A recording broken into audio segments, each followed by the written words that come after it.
to drown your misery of failure in a beer bottle.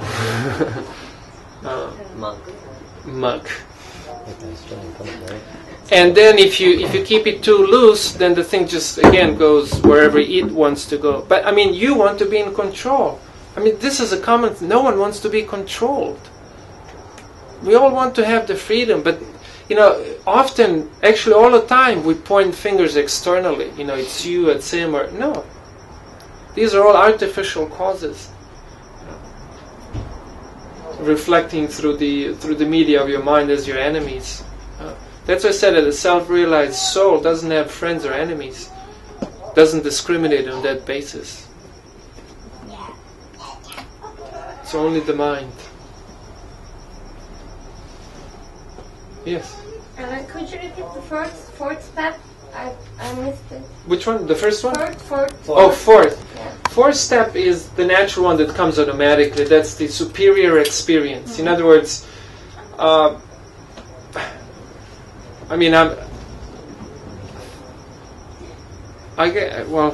do feel ashamed, but I wasn't vegetarian all my life, and I did have taste in sinking my teeth into flesh of another creature, and morally, intelligently, I could understand that I needed to give this up. That it wasn't a good thing to do, but I wasn't able to because of the taste. I just, I would smell hamburger. I mean, now I would vomit, by smelling that. But previously, I would smell hamburger, and I'd be like, my mouth would water, and stuff. But once I actually went to a Hare Krishna temple, and when I saw stuff they make, vegetarian preparations, that was the end. I never ever had any attraction to. That's a superior experience, and it's the mind that has to have that experience, not you, the soul. It's no problem. So you have to supply that superior experience. And that superior experience will come through your spiritual practice, because you will experience satisfaction that's of a superior nature to material satisfaction. In other words, spiritual satisfaction, happiness. That's the fourth one. So can I ask one more question?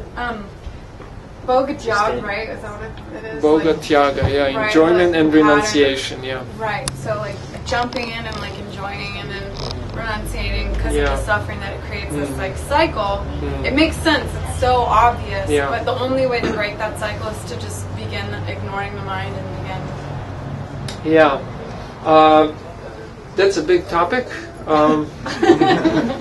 Actually, I was planning a seminar on the topic, but summer seminar.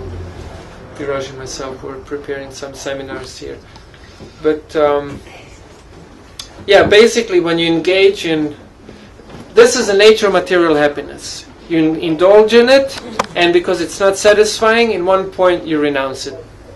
Actually, eventually, every material satisfaction hurts, no matter what it is: eating, sleeping, or sex.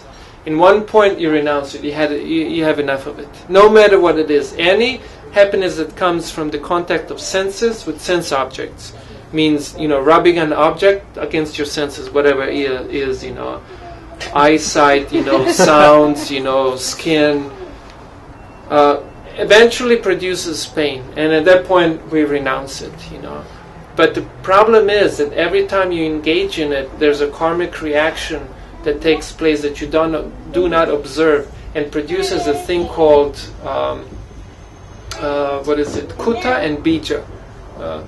Kuta means proclivity, inclination to do the very same thing again. So you're going to renounce it, and you're going to feel happy being renounced. But after some time, when your senses regain strength and all this, you're going to crave the very same thing again. So you're not really out of it. You're in the eye of the storm, in the eye of the tornado. Anyways, bija, is that seed? Bija means seed. Yeah.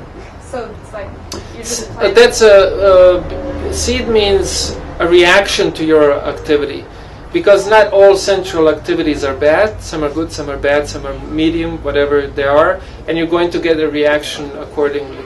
like you like to eat meat, that involves murder, killing, taking a life of another living, and that's a horrible thing. You're going to have to pay for it by being unhappy and experiencing pain in the future, equal amount of pain.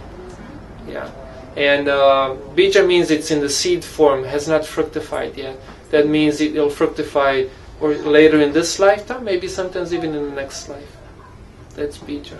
And then when it manifests, when it manifests means like you don't have a good eyesight, you don't have good sense for music, you're just like musically retarded. This all comes by karma. Yeah.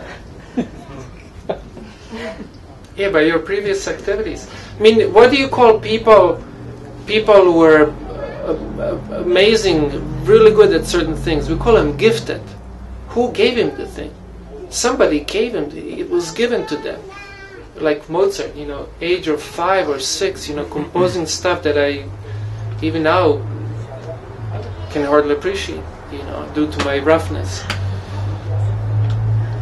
So this is all by karma. Or having a weak mind, that also comes by karma. Some people have minds that are completely out of control. I've been training monks for last 15 years, actually for about 12 years, last 12 years. And I see people come, I can see their minds, when they come in, and I know this guy's going to have a rough ride, because he has created, he has earned this kind of a mind by one's previous activities. People live too trivially. They think life is school. Life is a school. And primarily it's meant to control the mind. But we are so present, hedonistic, all we want is just give me now, Well, it takes a long time to build a house. It takes a short time to break it. Burn it down.